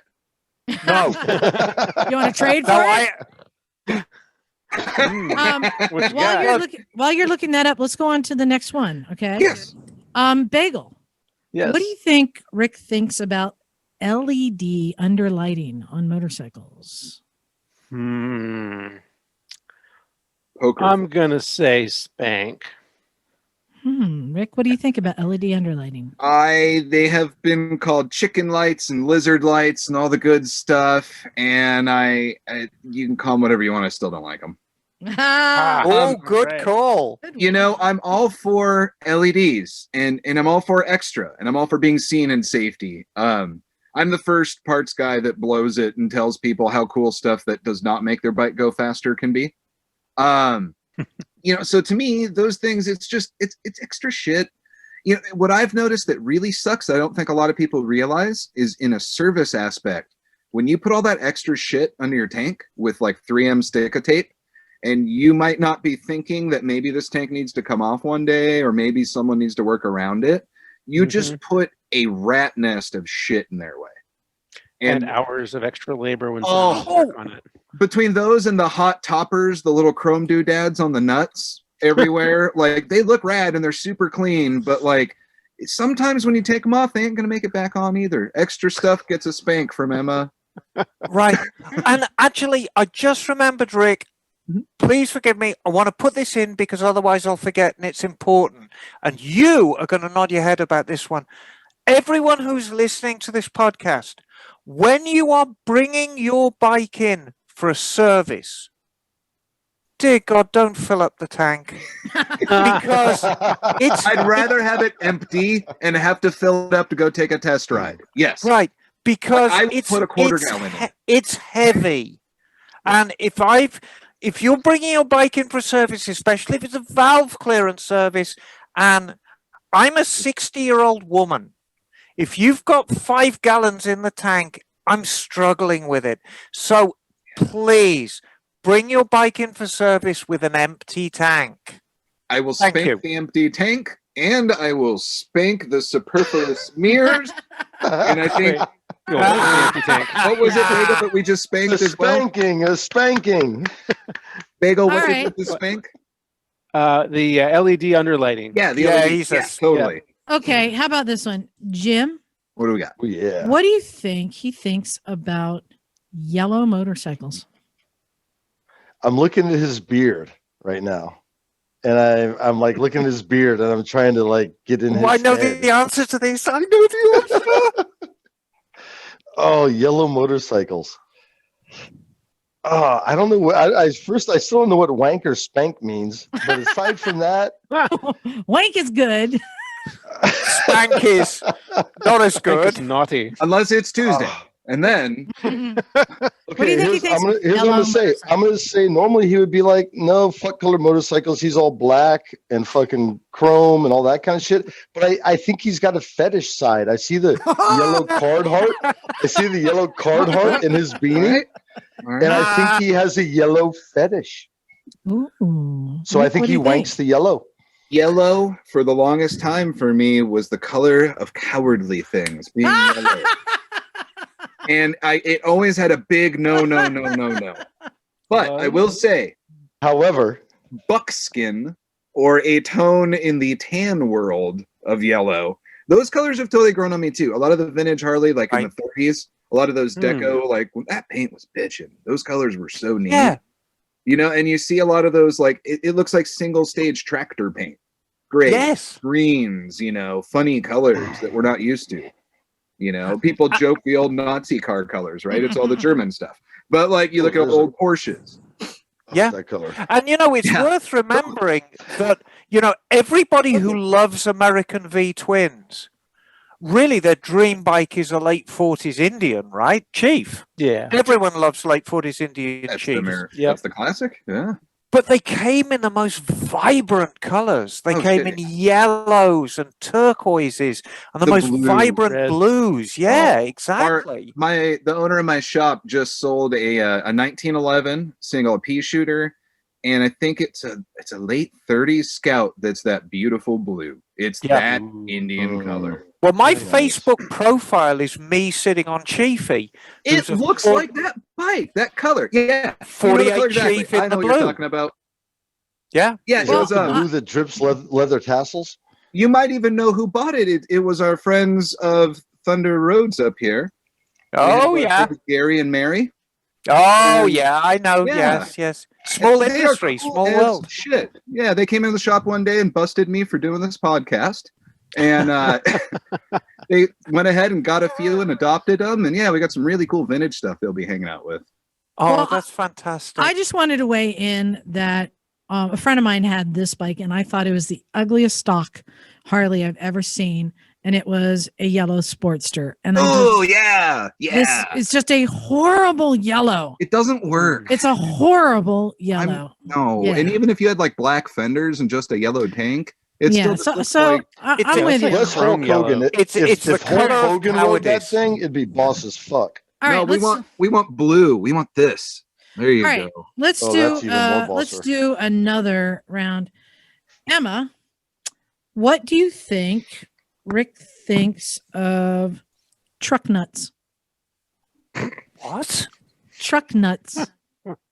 What, the testicles that, Yeah. that hang Truck off nuts. the... Extra dangles for the truck bits. The- No, I think no. I mean, it's kind of almost an American tradition, and I mean, it's extraneous stuff, but it's not motorcycling; it's trucking. I think he approves. I think if Rick was to drive a big old diesel Dodge Ram, there'd be a giant pair of polished chrome testicles hanging off the tow hitch. Wank all day long. There you go. Hey, Wink there your you friend, go. wink your neighbor, wink your friend's neighbor.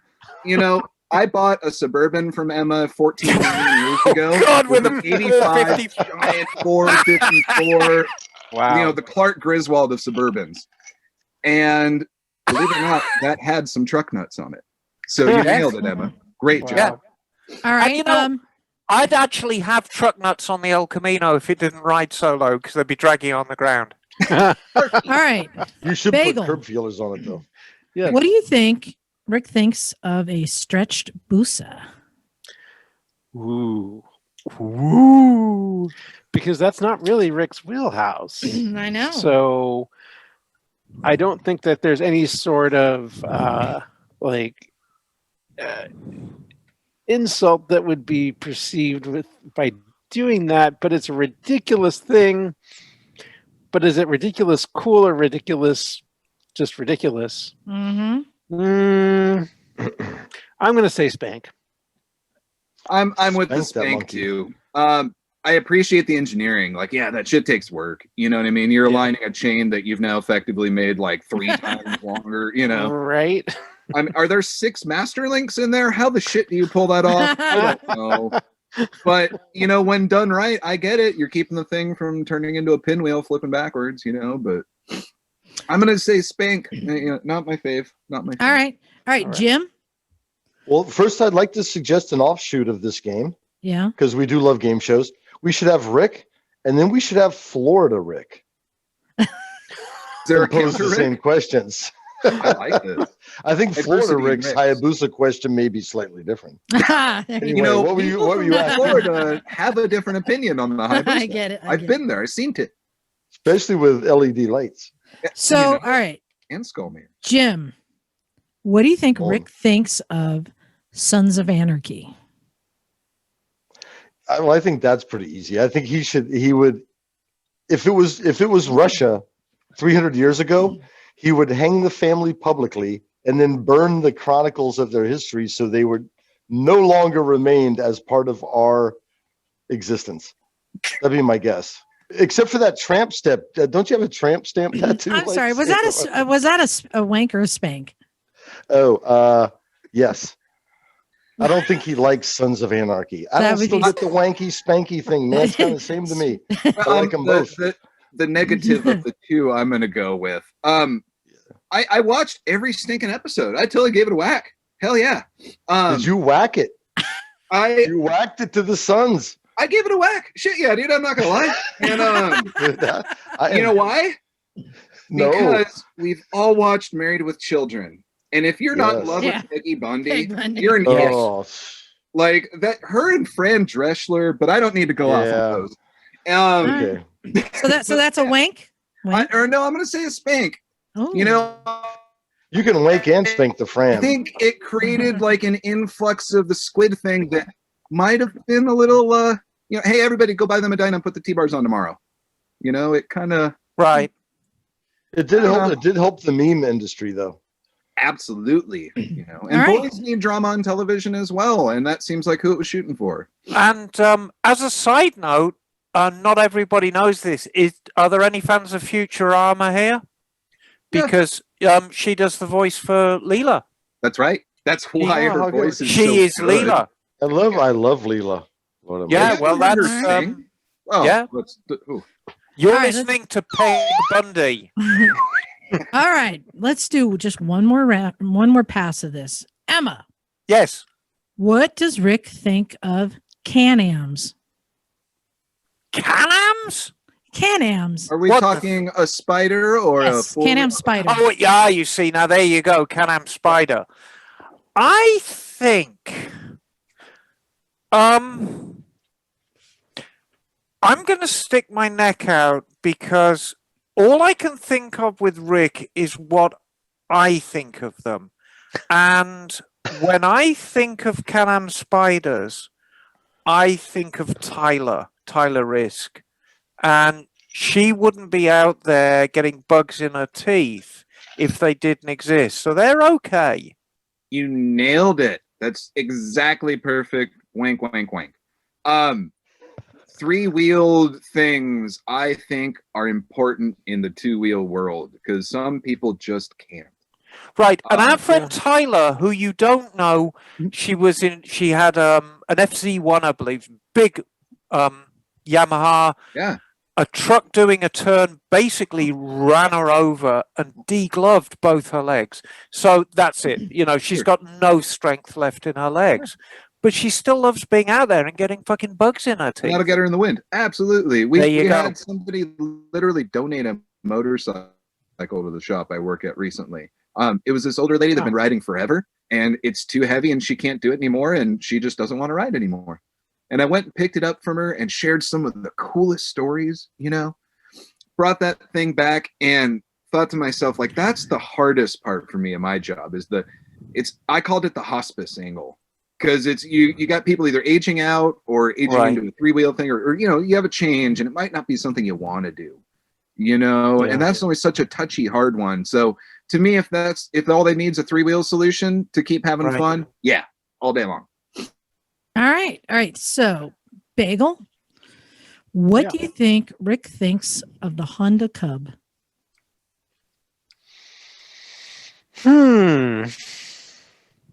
Very different from the big twin world, that's for sure. Just a little. But but the fact that it has been so successful and so useful and so popular, I think you can't say that's anything but a wank. Totally, all day long. Wank it hard. They're right. adorable and fun. And Emma, do you remember the Monterey mini bike gang for a little while? Yes, they're still Yes. out there. They're Yeah. still out there. Are they? 110 hop-up kits, ripping wheelies down Alvarado. Yeah, all day. Yeah, you're having Yes. so much fun on that. How could you not love it? Right. Nice. Yeah. Ride motorcycles, have fun. That's just one more tool that does it. You know. I taught you well, Grasshopper. I'm Everyone. glad Yes. that Everyone Sensei- has a place in this opera. Every single person has a place in this opera. All right, Jim, are you ready for yours? I am. I'm torn between two. Which do I want to go with? This one or I'm going to go with trailering your bike to a rally. Ooh. Trailering do you think he thinks it's Wank or Spank taking your bike on a trailer to a rally? Judging by his beard again, he's going to say that Spank as fuck taking your bike fucking on a trailer. Unless you're going dirt biking, or it's a bike you built and you're like, dude, my bike is really special, so I'm going to trailer it to this thing and unload it and let people look at it. So if you're trailering your bike to a show because you're stoked on your bike, that's cool. If you're trailering your bike to go dirt biking, that's cool. If you're trailering your bike to Sturgis, I think he might say that he'd say you can eat a dick. The dick be eaten. The dick be eaten. I mean, you went through a couple of things that make sense too, though, like the bike that's like too perfect to ride. I'm gonna say, you know, there's gonna be There's exceptions. custom bikes. Yeah, there's Custom bikes get trailered there. There's Emma's not going to ride her Trident up to the one show. Right. That's. But then I think about in those January. Cannonball dudes ripping on like early American singles across the country. Right. Leather drive belt. 14 miles an hour. Yeah. Dude, but I'm like, that guy rode. What's your excuse? Exactly. Why would you build the bike if you can't ride it? If That's you the can other ride it, thing. it's always cooler. The chopper world catches me on that one every now and then when I'm looking at something that I'm just like, oh Lord, 57-foot long front end rigid. And then I'm like, I saw a video of that dude ripping around on that thing though. And if it works, it works. You can't knock it, Yeah. But the trailer There you thing, unless your bike's broken, you're bringing it into the shop. But the dirt bike, you nailed it. If you got different turf and a different tool of a motorcycle, I mean, shit, the thing doesn't have a plate. Yeah, you're not going to ride it everywhere, Well, and then you see dudes like remember Danger Danimal? Mm-hmm. Right? And that dude rides his big ass chopper all over the fucking place. So when you see people that chopper all over the place, I love there's no room for excuses after that. It's like you roll you your got shit no up and you front chopper brake. hard. Foot clutch and hand jamming across the country in traffic, San Francisco on the hills. Yeah, you earned it. Bud. A piece of plastic and some fucking bungee cords. Good. Can I share an embarrassing story? Back when I was riding a Big Twin, and I was part of a club of women riders who all rode Harleys. I, of course, had a Yamaha Roadstar because I discovered that it was a 1600cc and all the Harleys were 1500. I'm like, oh, winning, right? 11. And one of the women, we were talking about going to an event that was down on what's the last Key West. And she had the Harley pickup truck. I had a trailer. And we're like, of course. This is when I was in Atlanta, by the way. Okay. All right. And like, okay, yeah, we'll load up the trailer. We can take all of our stuff, go down there, party, have fun. And we get down there, and I've never been to Key West. We unload the bikes, and I do a lap around the island. And then I do another lap around the island. And it's only been 10 minutes. Yeah. And I'm like, holy fuck.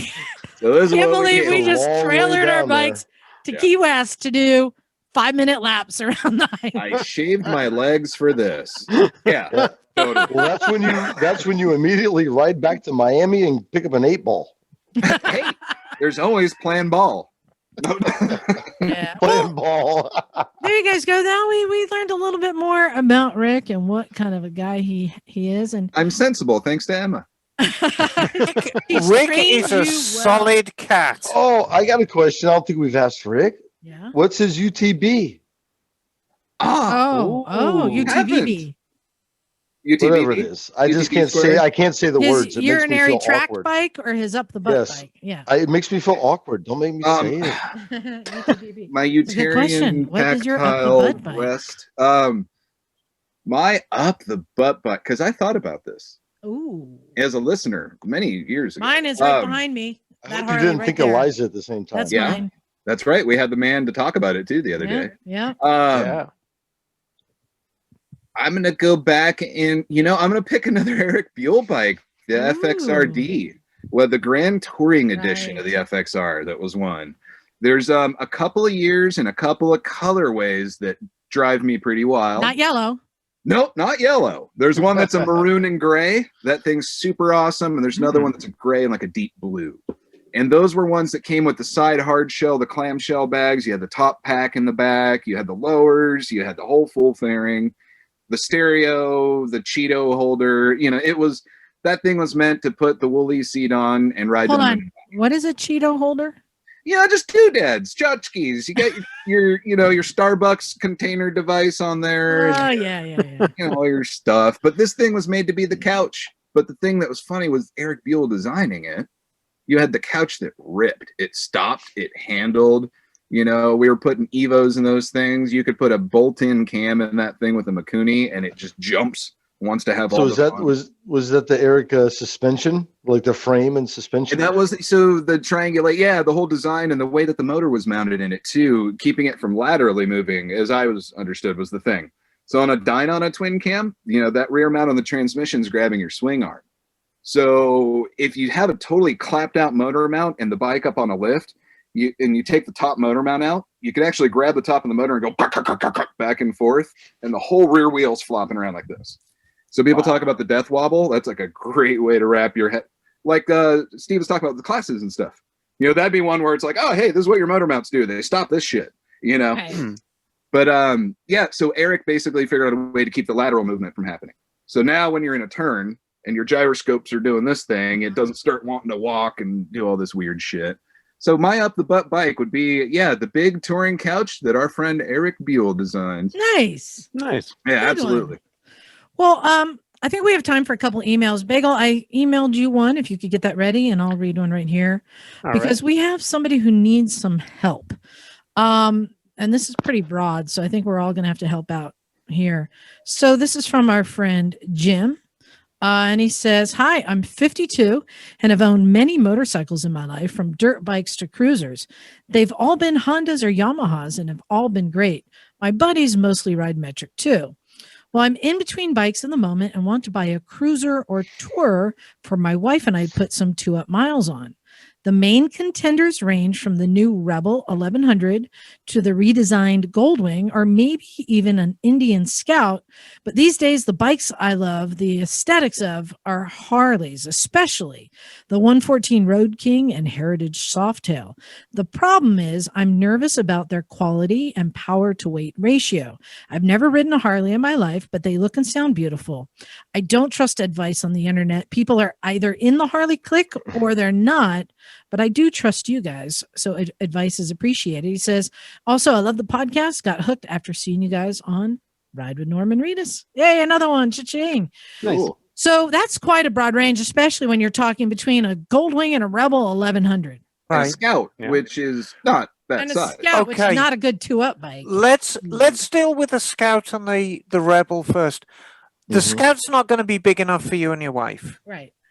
as is the Rebel 1100. I still think that the Rebel platform is quite small, and I think if you kit it out, even as an 1100, you're going to find it quite snug. Even the Scout, I can tell you, we can put a seat on it. We'll put the rear pegs on it. We'll do the thing. It's still the same sized platform. It's snug, isn't it? Yeah, The Goldwing, that's a you know, different theater. yeah, I mean That's all the bells and whistles, especially Yeah, with the newer ones that you're going to get DCT. right. Right? It's all the things.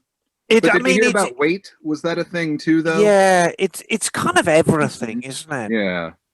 If weight's going to be a concern, I'm almost thinking, you know, maybe we've got such a big spectrum here. That Goldwing's going to be a heavy bird, right? But Right. if you're going to do long distance riding, Right. That I think that's the best one. It depends on the kind of riding you're doing. But I Truly tell the you best for what, long distance. I tell you what, every time I've had a late model Harley on my bench and I've taken it out for a spin afterwards, I'm always tickled about how well they ride. I think that I think I was hearing he was saying new Harleys too. Yes, Right? exactly. I'm thinking there's a zoom out and back up a little bit. There might be something in the pre-owned market that might fit your bill without Well, like in costing about the 10, 12 grand money. Probably. Well, here's the thing. And he's saying, he said a Road King or Heritage Softail. If you truly want a bike that will make your wife happy, backrest and armrests. Yeah. I'm telling you. Well, Indian's got the Roadmaster too. So, you know, we heard about the Scout, but we left out all Big the other. frigging bike. Hey, I So the rode the Greenfield- Roadmaster cross country last year and Oh, rad. So what'd you think? loved it. So the handling on that thing tripped me out. Yeah. Coming from Harley World, Yeah. I was like, wait, what's the rake? I don't get it. It just turns and works, and it's awesome. And you know what? And I can tell you for a fact that the back seat on that is quite comfortable. I know this because I would put it on cruise control and then I'd hop onto the back. And read a nice novel. And I'd So- freak people out just cruising down the freeway. with So no- here's the thing, Jim. We've picked out the bike for you, and it is the Indian Chieftain with all the bells and whistles. Where is Jim? Does he say where he is? Oh, this Jim, he does not say where he is. Find your local Indian dealer. They're usually very, very accommodating. They've usually got a Yeah. demonstrator. You're not going Um, to get the Harley turned up nose. You got to have a beard to buy one crowd. The Indian Right. world, so there's so much of that market that we're getting new to and used to and getting into that you're going to walk in from any walk of life and they're going to treat you like a just normal. So, and one thing, the best thing I think about that motorcycle, riding an Indian Chieftain Dark Horse in Las Vegas, is the sound system. The volume goes up to 11. Well, It goes up to 11. You know, it's the little things that count. But there's a lot of different models in between there. I think you nailed it. Right. You know, the Roadmasters, you're fully dressed out with the top The box. and Roadmasters everything. are bitching. Yeah, I'd be looking at those Roadmasters. The Challenger. I mean, if you want to make Harley motorcycles. guys mad, that fixed fairing bike that they're doing, the Challenger. Right. Oh, But that then, thing's you know, trouble. but I tell you what, just to play devil's advocate, you know, Yeah. Harley have been making the Heritage Softail forever. It's an eminently likable bike, and it's not a heavy bike. No, It's no, and then with actually- the redesign in the frame and the newer style ones. I don't think a 2-up all day long is a big deal at all. I think you're Right. A. I think if he was to get into like an early 2000s Heritage Softail or even a late 90s one, and they're so tempting because you can find them on Craigslist for like 5-6 grand anything. But you know, that'd be a bit of a stretch touring with your wife. Yeah, But and you as you praying say, that was Rick- kept. You know, that's the other And- thing. Deferred maintenance is Right. my favorite term to throw around the shop. Yeah. You know, when Um, we're dealing with the American V twin stuff, a lot of people love them, ride them, and park them. And the last thing you want to do is park the thing. You know, Right. a lot of Yeah. dealerships have pre-owned bikes they rip through too, which is kind of neat. You know, you get an opportunity to ride a bunch of different crap. You know, and be like, that's cool, that sucks, that's cool. You know, Well, and even Road King or Heritage Softail, Yeah. they'll both, you can get them with that the little backrest. And even just the Backrest, little totally. backrest makes a world of difference for a passenger. You don't have to have the whole big rear case and armrests and it sounds. you know, I all mean, that. maybe it sounds like. I mean, I don't know where he's calling it or But writing it. I'm gonna throw out another suggestion. Yeah. Get any of these bikes, and then get a Corbin seat You read my that is mind. heated. There you go. And The cool. heated Corbin seat. Yeah. Oh, Will cool. make your wife happy. Yes. Well, and the other thing about the Corbin seats is, yeah, they have the heating, cooling, all the other cool stuff. And a little but they backrest also have on it. backrests. That's the key. If Yeah. you're looking to go, Yeah. 2 up, is Totally. they have backrests that are bombs. So yeah, if you look at the Corbin seat for whichever bike, you'll be in good shape. Yeah, I I think, mean, you know- the bike doesn't matter as much, but if you really want to keep your wife happy, a little perk you can throw in is make it heated, and it has to have a backrest. You're right. That's the thing I heard before anything was 2-up, touring, having fun. You know, and yeah, you're not going to do it without a good feeling seat at all. Yeah. I think All maybe right. find somewhere that's got some used bikes. I always dig that kind of thing too. You know, some places have a bunch of trade-ins outside, and you're like, where are all these orphans and misfits at the Honda dealership? You know, those people Well- are more than glad to let you check them out, sit on them, fart on them, squeeze them. You know, Hey, It might and be- don't rule out, because he's been a metric guy. Don't Yeah. rule out the metric cruisers, the Totally. Vulcans, the stars, or whatever they're called now. Well, the Um, V-Star, yeah, that V-Star. Some of those line was big Vulcans bomb-proof. are really cool, great bikes. yeah, that thing will go. You can day get all long. the same comforts on there, so don't rule those out. You got a lot of options. Start Just hopping on them. make sure it's got a good, comfortable seat for your wife. That's my And advice. if you don't like it, sell it and get a different one, right? Yeah. Well, as I Fuck said, it. just marry get a 'em. new seat. Just Um, get something. Yeah. So, Bagel, you got an email there to read? Yes, I do. I have an email from John. Hey, John. And John says, "Good afternoon, Misfits. Thank you so much. The advice provided on the show is for more than just motorcycles. Yeah. Recently, we had a pretty bad windstorm up here in the Pacific Northwest. It knocked out power to over 500,000 people. We were one of them. Now, I've torn a few bikes apart since I started listening to your podcast. Some went back together and worked, sometimes not. Mhm. I've got an old 2-stroke Yamaha that's driving me nuts, but I always learn something new, and it's fun too. With the recent windstorm, I wasn't worried because we have a trusty Honda generator. I typically run it once a year in the summer just to make sure everything is good. But this time, when we needed it, it wouldn't start. Oh, went- dear. I went through all the normal items you talk about on your show: spark, fuel, air, and compression. Yeah. I'd never pulled a generator apart, but off I went. The fuel was new as it was donated by my motorcycle. The air filter was clean. The plug was a tad dirty though. Time to pull out the carb cleaner. spraying a bit of carb cleaner into the carb, and the generator sputtered a bit, then stopped. This was good as it meant it had spark and compression. Yeah. Air and compression were okay. That led me to fuel delivery. Somewhere it wasn't working. The fuel pipe from the tank was dribbling. So you're cutting out. must be carb. The carb Yes. inspected it, figured out where all its Oh, you're cutting out, Bagel. Let me fill in. started the disassembly. Yep. Go ahead. Okay. And started the disassembly, and sure enough, the main jet, the one from the float bowl, was clogged. There you go. Cleaned that sucker out, put it all back together, and she started first pull. Yeah. You win. Amazing. You guys were in my head the whole time, Oh, Do that's it. Just Do great. it. Do too. it. Miss Emma telling me I can do it. Yeah. Liza telling me to get the manual. And You Mike can do saying, it. just fucking do it, dude. What's it gonna do? Break more? Come on. Right? Exactly. Thank you for all the hard work and dedication to the show. Sure, meeting every weekend is fun and working bikes is cool, but dedicating every week to the podcast and video is very much appreciated.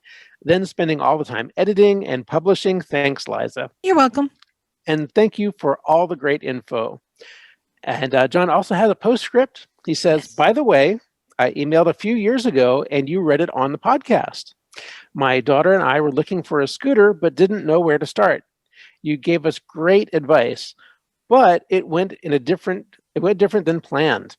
We got lucky. A friend of the family gave us a 2006 Aprilia SR50 scooter. It had been sitting in the garage for easily 11 years. Whoa. They just got tired of riding it. So with a bit of work, we got it running and she purrs like a kitten. Killer. Now, my daughter just needs to get her license. We are in Washington State. You don't need a motorcycle endorsement for a 50cc scooter in Washington State, just a license. Yeah. But I told her that before she rides, she will attend the basic rider course. Very smart. Funny, she passed both the written exams and both skills tests to get her endorsement, but she hasn't even gotten her license to put the endorsement on. Come Oh. on, kid. Tell us who she is. We need a name. We're gonna I collectively feel your knock on her pain. door and drag her to the DMV and make this happen. Yeah, Well, Rick, that's going to be you. You're closer to her. Oh, no, wait. Bagel's closer. You know what? That's Jake true. did the Put you same out thing. there, though. Bagel. Yeah. Right? Well, you Jake know, did like, all that shit, got Yeah. a permit, and then never like- got a license. yeah, like many passionate motorcyclists, they love to ride dirty. So you know how it is.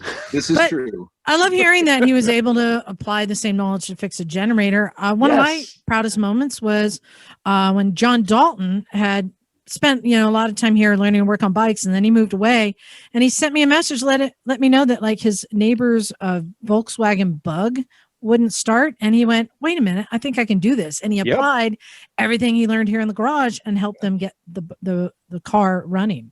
Bada bing, bada And he boom. just had that aha moment, like, wait, I That's think I cool. have the skills. Cool. Yep. Yeah, Same that principle. is Suck, squeeze, bang, very blow. cool. That is very cool. So I Mhm. remember you guys, I said earlier that Emma and I went for a little ride today. Yeah. I got some video evidence. Oh, of it. really? Let's see. Let's Oh, see. Does it involve dim sum? Let's see. Can you see it? Wait. Oh, here we go. There we go. Okay. That's two up and a dog. An elite. 2 up and a chihuahua. 2.5 Little was so Two happy. up, We reopened the garage. She was waiting at the gate and Aw. excited to come over I and bet. spend the day with us again. She likes tacos It's too. nice having a shop chihuahua. Yeah. Yeah, I bet she missed everybody. Plus, she cleans up all the raccoon poop. You Oh, know, no. why do Yum. dogs have to do that? Like we have chickens, and I have a pit bull that's a beautiful young man that's 9 years old and 85 pounds, and then this little shepherd dum dum, and Scooby we snacks. feed them such good food. Yeah, but they It's prefer such Kitty fancy Roker. shit. Be- But because apparently, chicken shit's where it's at. because cleanliness is next to dogliness. There you go. Okay, I was gonna say I wasn't going where I thought it was because they nasty, and then they want to kiss me on the mouth. Well, of course they do. You know? So, I wanted to give a quick plug. It was great having Steve on, and you know how much we love everything that's going on in the whole Cleveland scene. You got, you know, Yeah. Cleveland Moto, you got Phil, you got Skid Mark Garage, you got Moto Go, we mentioned them. And I just want to mention one more thing that comes out of there. And that is the Moto Stories that Sleepy Cinch is doing with Phil. And their recent one, they went over to the Porco Lounge. Yes, they that did. we've been to. I think that might have been the last time I got drunk, was at the Porco Lounge like 4 years ago. Wait, and- stop. I'm going to stop What? you there, Liza. What? I had 3 sips. That's all it took. You I was didn't going to inhale, say, right? I can't imagine you drunk. Was anyone with you? Knock was there. Ooh. So the only person who can actually describe what you're like drunk is not on the podcast tonight. Yes. Do we need to phone a friend? No. It's all I've good. seen her try. I've seen her No, try. it's literally, I'm not kidding. It's about 3 sips in and I start to feel a little woozy. Wow. I I don't mean, get very far in. I think you and you described me and Jim as highly functional career drinkers when we were at Cleveland because we were we were As on you the gin at crawled- breakfast time and we You were quite, crawled. Ooh. You crawled from under that bus at dawn and immediately chugged gin. Well, and juice. Cut I it still proper. have no words. I still have no words. Like I thought it was a picture of you with a bottle. Oh, Chugging it's my bottles in the auntie. background. chug a lug. Rick, we thought she was dead. We really You guys, come we had on. to You poke think her. she makes it this long and dies? No, she sleeps like the dead. I'm telling you. Well, if And you not just saw her that, but under like, that wait, school where's bus- Emma go? Because she wasn't in the prepared bunk for sleeping. No, she Sure. literally crawled underneath the school bus and it was just My like girl. feet sticking out like the Wicked Witch of the East. And Curled like, up at she the- looked dead. She looked dead. I expect But she- no different. She But once after told we me poked that her with the stick, Yes, she we came did. out from under that bus like the Lion of Zion. We walked and got a cup of coffee, and we farted around on motorbikes for the next 24 hours. Oh, it's Like brilliant. for 3 days in a row. Yeah. I would Rick, I- One expect of my life. no different.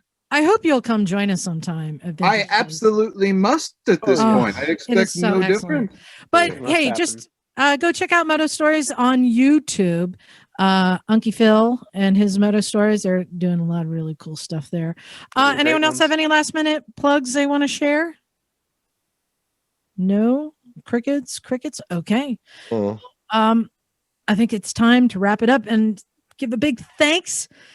You guys, we made it. We're started a new year. We're in 2021. It's so weird.